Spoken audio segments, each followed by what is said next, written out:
Hey, welkom back to Kaart's Papercraft. Thank you very much for watching. Wat leuk dat je weer kijkt. Dankjewel. Today's card is for the Stampin Insta Hop, but I gladly also show you here what I've made. This month's theme is Fancy Fold, and this is what I've made. I think this card qualifies, don't you? If you want to find out how you can make it, come and join me. Kijk gezellig mee. Right then, I have my prototype here. I'm going to show you today how you can make the label, because when I created the card I realized that I had no place to write anything on it, so here there's space for a message. I'm going to show you how you can make this edge so that it really allows for the thickness of the paper inside. Of course, I'm going to show you a method of attaching the ribbon and how you can make this hanger for the label, and then inside. And yes, I did stick my pop-up upside down, so I'm not going to send it. I mean, this would work with the umbrellas upside down, but I know they're upside down, so I'm not going to send this card. I'll just use this as an example, so don't do that. And I'm going to show you how you can make these pop-ups and then the embellishments, so that it is truly a fancy fold card. I will give you all the measurements and the supplies I've used while I go along. I think that's easier than just enumerating everything now. So I'm going to put this over here. I'm going to start with the card base. I'm going to need the grosgrain pool party ribbon, and you're going to need about 20 inches, which is 50 centimeters if I'm looking at my notes. 50 centimeters, yes, I have my notes here handy. You need a card base. This is basic white, and the measurement is 7.5 by 3.25, 19 by 8.3 centimeters. You're going to need a couple of mats. You need a balmy blue mat, 4 of them, and the balmy blue mat measures 3 by 3.5 inches, 8.9 by 7.7 centimeters. And you're going to need 4 mats in the designer series paper, and the mat is 2 3/4 by 3.25, 8.3 by 7.1 centimeters, and you stick those mats together, and then hopefully when you assemble your card you get it right. First I'm going to show you how you can make the spine of the little booklet, because that's what this has turned into, a small booklet. With my trimmer I'm going to score with a long side top at 3 3/4. Oh, get the cutting blade out of the way. So 3 3/4, and you score. And then you move 1/16 to the left, and you score, and you move 1/16 to the right, excuse me, of that line, and you score.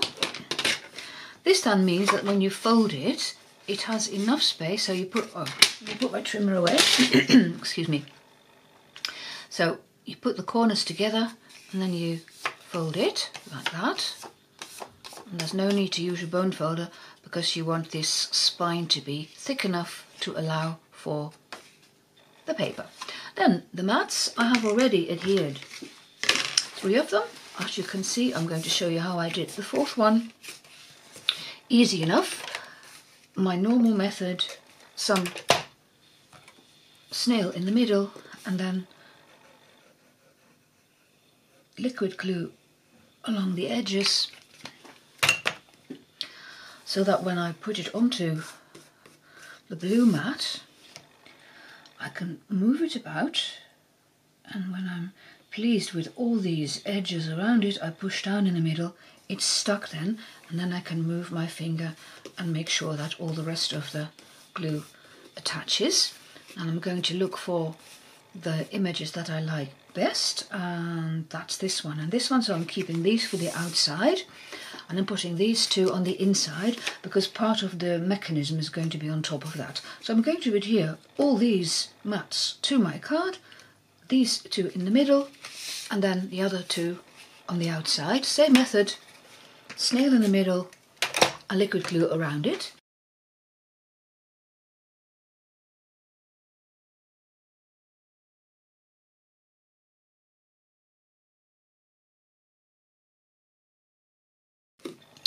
Oh dear, I forgot about the ribbon, and you do need to attach the ribbon. So I'm going to, oops, will this hold? It will. I'm going to wipe away the glue.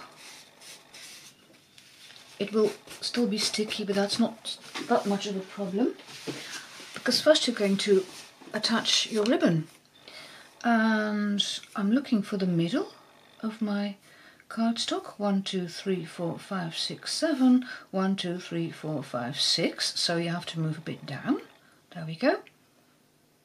That's where grid paper comes in handy. And then I'm going to use tear and tape right across this piece from this end to that end, right down the middle. And I'm going to attach my ribbon to that so that it doesn't run away on me. My ribbon, 20 inches, so I'm measuring 10 and 10 together makes 20. And then of course I'm looking for where the middle is here. Both sides equally long. Then I can remove the backing paper, and keeping my card still in the middle, I can put the ribbon on, and then I move to that end and the grid paper line there. Phew, nearly forgot about that. While I still have my ribbon flat, I can use a cigarette lighter to make sure that the ends don't fray. And now make sure that you check where your pattern is. So this is the way it goes, and I can put some more glue onto this bit and then continue sticking it down.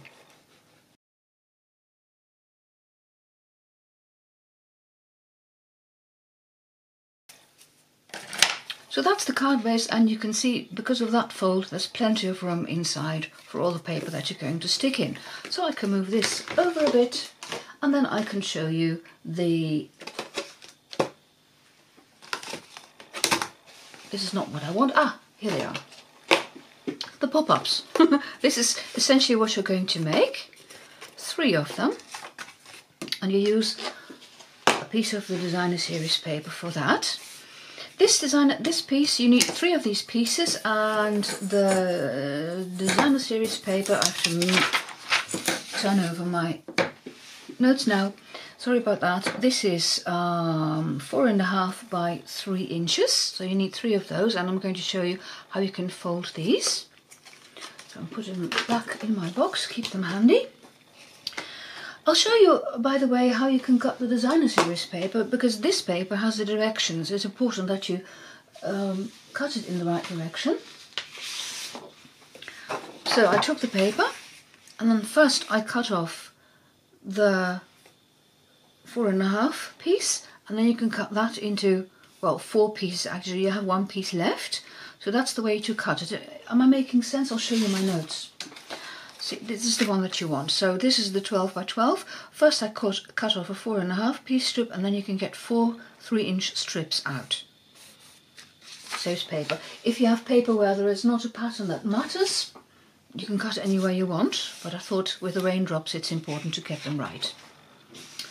So I have here this piece of designer series paper, and then I'm going to use my trimmer again, and then with the long side top you're going to score at 2.25.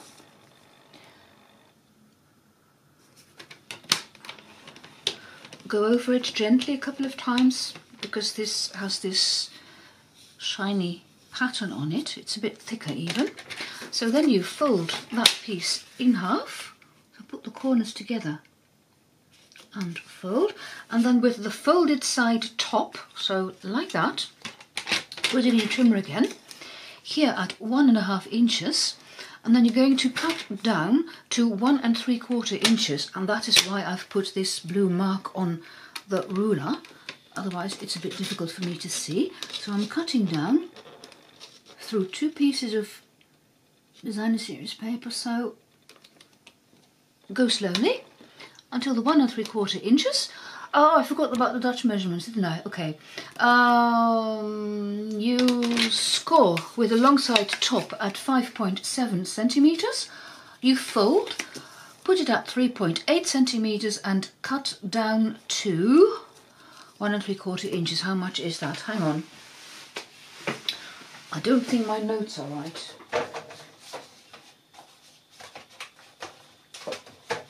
I hope this is not going to be one of those days.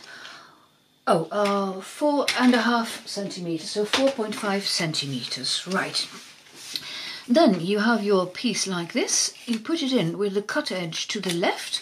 Here you put it on the 1/2 inch mark, 1.2 centimeters. Giving you the centimeters doesn't mean I can start speaking in Dutch. You score a couple of times and you flip it over and repeat. So at 1/2 inch, 1.2 centimeters, you score a couple of times.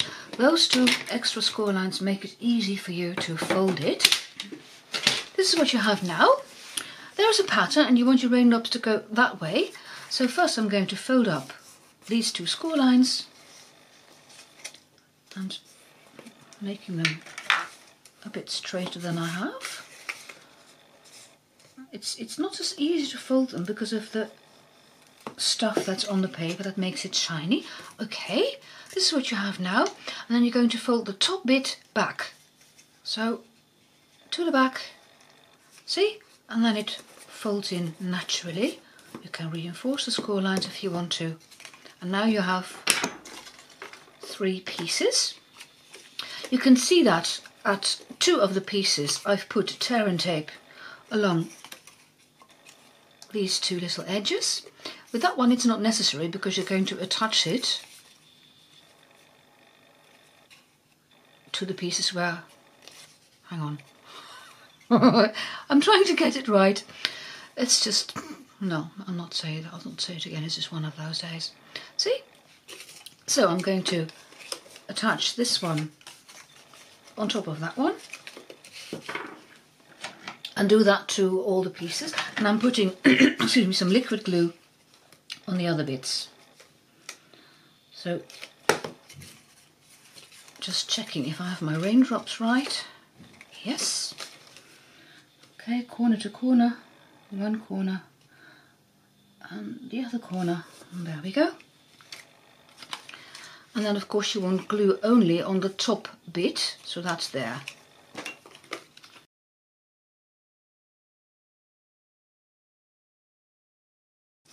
And then raindrops right, going from top to bottom, so here you can do the same thing.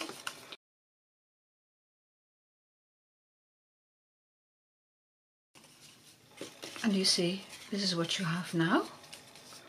All 3 pieces are adhered, and I'm using my bone folder again to straighten all those edges. And this then can be adhered to the inside of the card. Make sure you have the right side up now.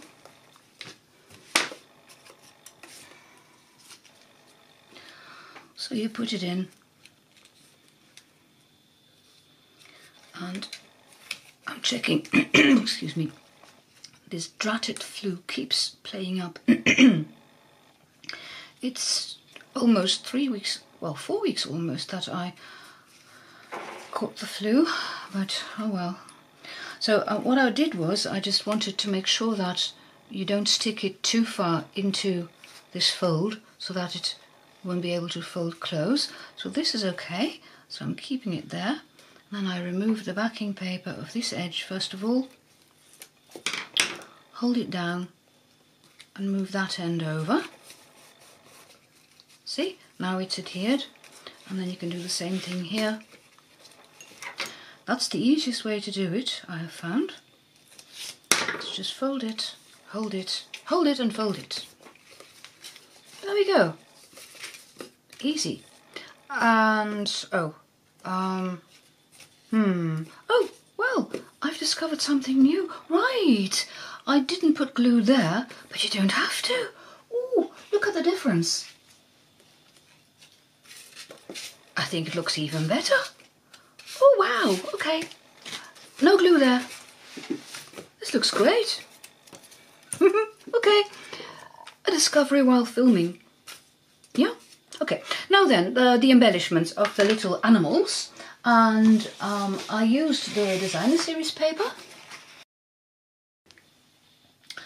And I just cut an animal by hand and then I die cut them. I can show you here. I've used the Playing in the Rain dies, you see. This was the bunny and I did that with a bunny and you use a die, you die cut it. I did that beforehand to keep my video a bit shorter. See, I've die cut the bunny, I've die cut the fox and I die cut the turtle. And then I know that this piece is 1.5 inches high. So I put a pencil mark at just under 1.5 inches so that I know how far I can put the glue. So don't put the glue there because it will stick over. And first, before I use any glue, I'm going to score my animal down the middle. So I put it on my trimmer and then I look for roughly the middle. And I don't really want, well, yeah, it will be across its eye, can't help that. Okay, so put my ruler down and then gently go over it a couple of times. And then you can fold it along that score line. That'll be okay. And then you can stick these onto the panels, like that. See? And when you fold open the card, it will, well, the image will fold open as well. I'm using liquid glue for this. And you can see that I'm staying below the pencil line. So you can put the score line onto the score line and fold it down a bit, so like that, until the glue adheres. And by staying below that pencil line, you see there's no glue wider than your strip at the bottom.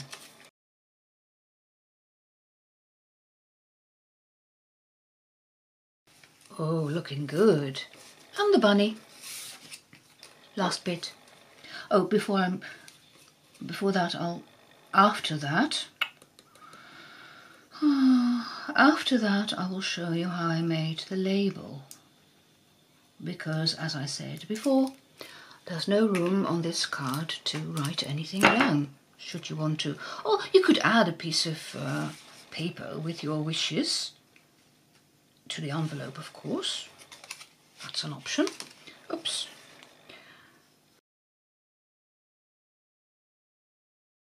Oh, lovely. I like it. I like it even more like this. But I wonder if it will be easy for people. Will they understand? Yeah, they would understand you have to fold it like that, won't they? Yeah, they will. Okay, the label. I have used, the designer tags. This one. To die cut. I've used the Playing in the Rain stamp set, the raindrops and the umbrella. And I've die cut two. I'm going to adhere these together. I've used Starry Sky ink and I'm going to show you how you can tie the baker's twine on. So first I'm going to adhere these two together. I think that in this way the back of the label looks really nice as well. It has a more finished look. So putting these two one on top of the other, and then with your fingers you can push the edges together. Whoa.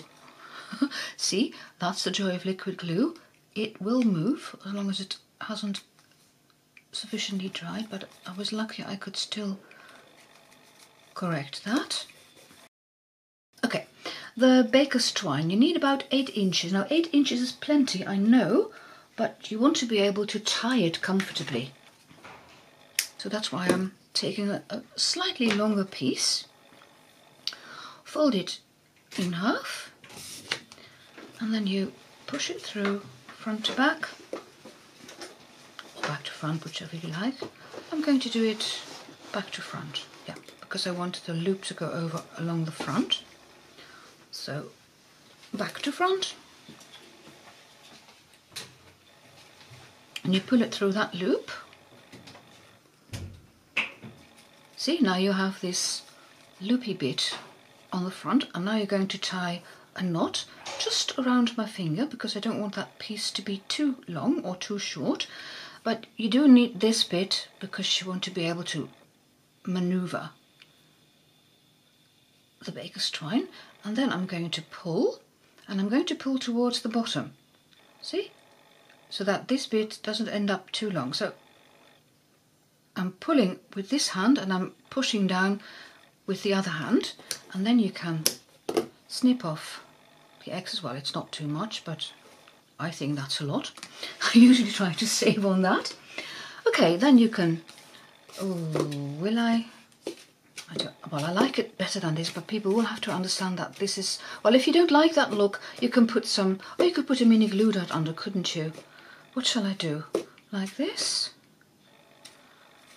Oh, I don't know. I like this look.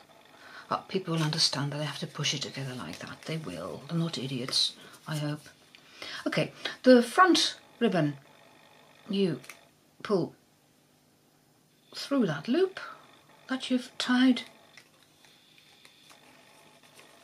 slide it down, and then tie a bow in the normal way.